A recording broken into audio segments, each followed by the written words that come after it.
I'm Sam Wagner, and I'm the author of Malignant Self-Love, Narcissism Revisited. I'm often asked, if the narcissist becomes self-aware, if he accepts that he is a narcissist, isn't this acceptance the first important step towards recovery and healing? Well, the answer is that narcissism is all-pervasive. It defines the narcissist's waking moments. It infiltrates and permeates his dreams. Narcissism is everywhere.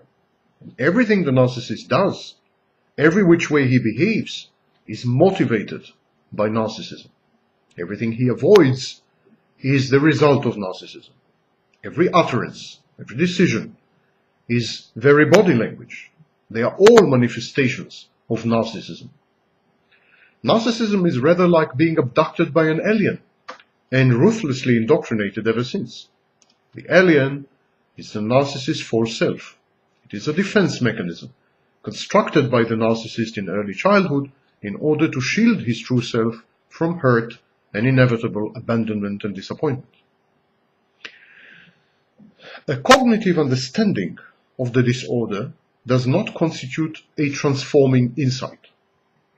In other words, understanding, knowing that one has narcissistic personality disorder means nothing and has no effect unless it has some emotional correlate.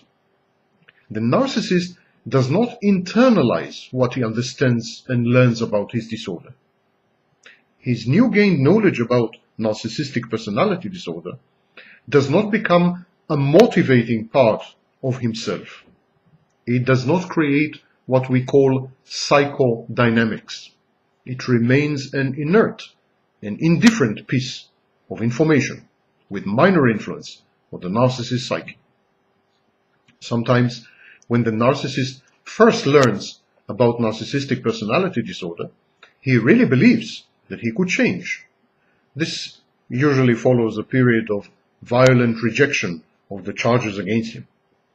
And so, once he has assimilated the knowledge, he fervently wants to change. This is especially true when his whole world is in shambles, when he has hit rock bottom, when he is in the throes of a life crisis. Time in prison, a divorce, a bankruptcy, a death of a major source of narcissistic supply, these are all transforming life crises. The narcissist admits to a problem only when he is abandoned, destitute, and devastated. He feels that he doesn't want any more of this. He wants to change. He wants things to get better. He doesn't want to go through this patch in his life again ever. And there are often signs that the narcissist is changing. And then, when things do get better, it all fades. The narcissist reverts to old form. He goes back. He regresses. The progress he has made evaporates virtually overnight. Many narcissists report the same process of progression followed by recidivist remission.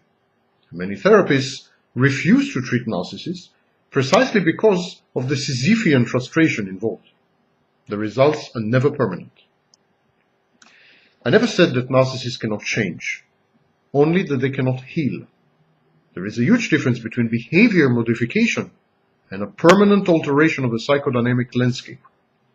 Narcissistic behaviors can and are being modified very frequently using a cocktail of talk therapy and pinpointed medication, conditioning. But I have never met a healed narcissist, a narcissist who is no longer a narcissist. The emphasis in therapy is thus more on accommodating the needs of those nearest and dearest to the narcissist, his spouse, his children, colleagues, and friends, rather than on treating the narcissist.